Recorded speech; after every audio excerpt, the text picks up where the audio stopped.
All right, what is going on? It is Daniel with Cuervo ATV, and today we are looking at installation of our early on fan control with gauge assembly. So in the past, did a pretty crude video with the outdated part now, meaning that it did not have a gauge included in the past. So this is our early on fan control. It's going to turn on the fan at 200 degrees instead of the 225 to 235 that the factory's running, and it'll turn it off at 185 degrees.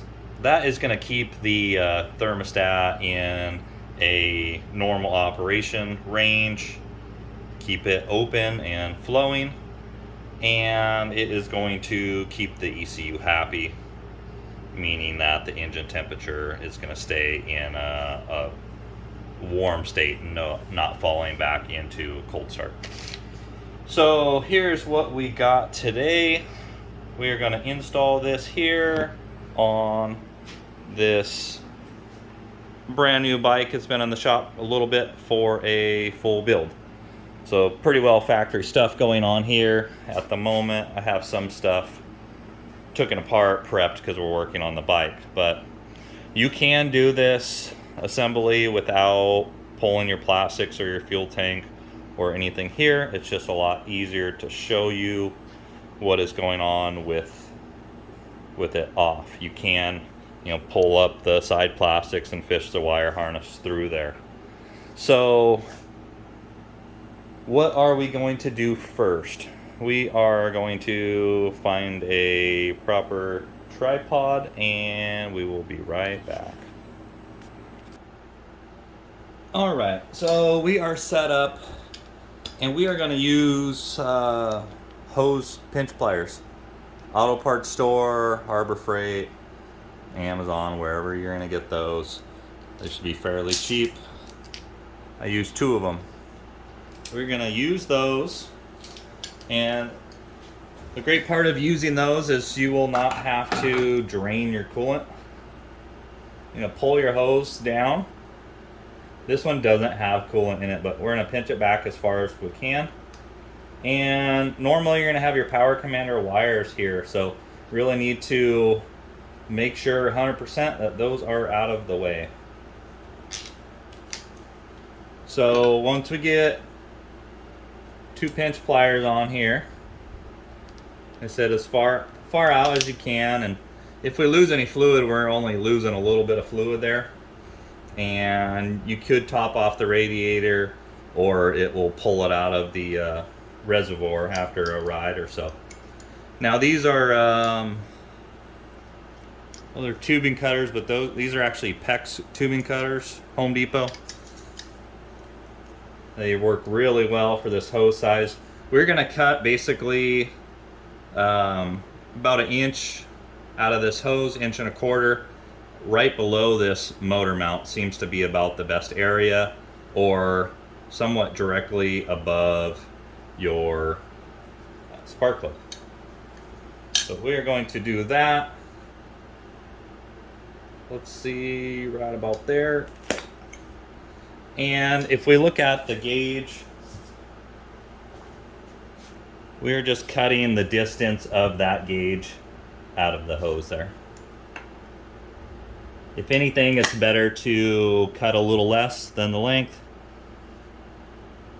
or right on. It all works, but better a little long than too short. Once we do that, we are going to install the gauge with the hose clamps that are supplied. I prefer to have the screw portion on the bottom so it doesn't rattle on the frame. Those are going to slide back on there. Push your gauge in. Make sure it's all the way up against the end, the hose up against the housing, and then we can tighten these hose clamps. We're going to want to run the gauge fairly parallel to the ground. That leaves room for the wires on the sensor behind it. So the sensor in these housings, they don't always, the terminal ends on them don't always clock in the exact same location every time. So some variation does happen. These particular terminals are straight up and down. Sometimes they're twisted a little bit forward, backwards, in rotation. So on your own personal bike, how that install goes is you'll have to decide how the wiring routing is best suited to work out. So sometimes you can turn it down, turn it up to change where the wiring in the rear of that is going to work out. So they're going to tighten up some hose clamps here.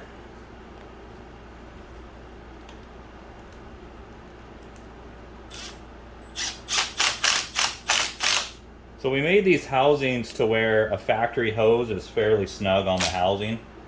So you get a nice clamp force there without squeezing the hose out too much. But once that hose starts to bow out, that's going to be plenty tight enough. And then we can take that off of there. Take your clamps off. The next thing we're doing is installing the wire harness. Got them bundled up, gonna cut that zip tie off. And normally I'll start from this side. These spades are just going to connect on that sensor, and we will determine our best routing from there. So this one, I'm gonna bend these over and just go straight backwards with this housing because those are facing basically straight up and down. So we do have a limited space on this one, and we can get in there, get that on there. We got one, we got two. So every bike's going to be a little different on routing depending on what all you have, but one thing in common is we need to make sure that this harness, that those terminals are not pushing on anything. There is the hose that's coming off of the radiator kind of along your upper radiator hose that goes back to the throttle body. Well, we're want to run that basically, if you see it there, that's basically going to be right on top of that gauge housing itself.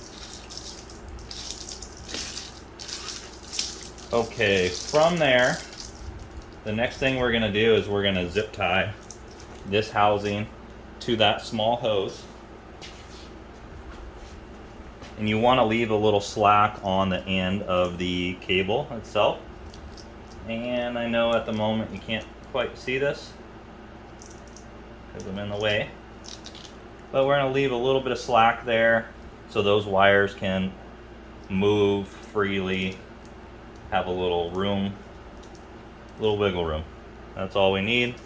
And then we'll route this harness back over. So how I was saying, we can do this install with the plastics on. You just won't be able to zip tie exactly where you want to go, but it will still work. So I'm gonna come through here. Normally I'm gonna go underneath the mid frame, right next to your battery. And what I've been doing on these, instead of putting this terminal directly to the battery, which is that would be kind of your best spot to go, is I've been going right on the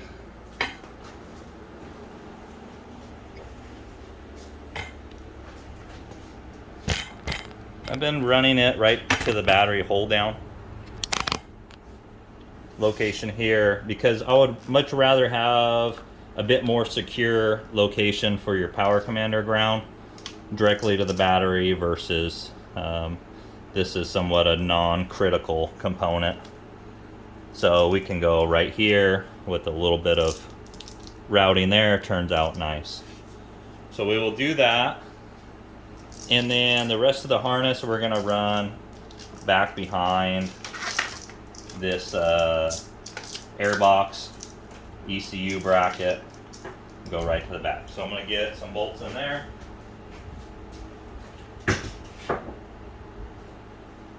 And we'll get this finished up. Let's see.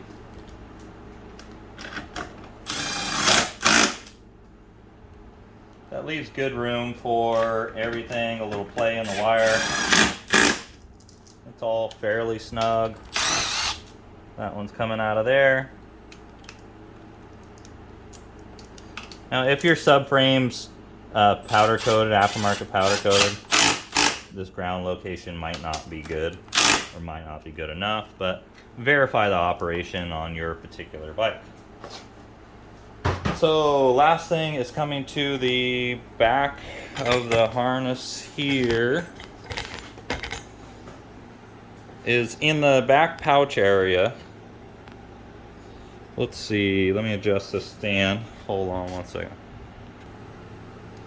All right, in our back pouch area, you are gonna have a few different things that you're gonna pull up out of this area. What we have here is our fuse box relay. There is a little latch on there that you push toward the front of the bike and that will pull out. These are just on rubber grommets that will hold. So you got two different things here. You got your headlight relay and then you have your fan relay. The fan relay has the smaller rubber assembly on it. We are going to route this wire from our early on harness. I push it down in here. I push it down to the bottom and it is going to plug in. We're just going along the side of the back of the terminal, yellow wire with the red stripe. So you're going to get it on next to that wire and we're going to zip tie it there. And that is more than enough functionality in that connection to be trouble free. That particular connection, we are giving a ground to that relay to operate when we want it to operate. It is not a particular sensitive connection to have any concerns with. If it were something like a coolant temp sensor, then we would be soldering in that connection. But it's a very simple low amperage connection, and that will work just fine for our needs. So what we're doing here is zip tying that wire onto that harness so it cannot move or pull out from that location. And that is what we have. This will all push back down into its original place, but that is what we have for our early on fan control gauge install. So you will have a nice looking gauge here that you'll be able to lean over on the side of the bike and see your temperature. So two things on temperature is running too cold is bad, running too hot is bad. We want to make sure before we're putting any load on the engine that we're up about 150 degrees or above. Now our sensor is going to show up to 250 degrees max, and we don't ever want to see that.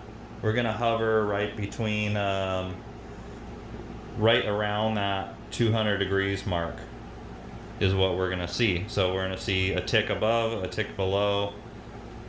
The very first time you go and ride your bike, you know, each outing you go to, the fan's going to kick on a little bit higher than 200.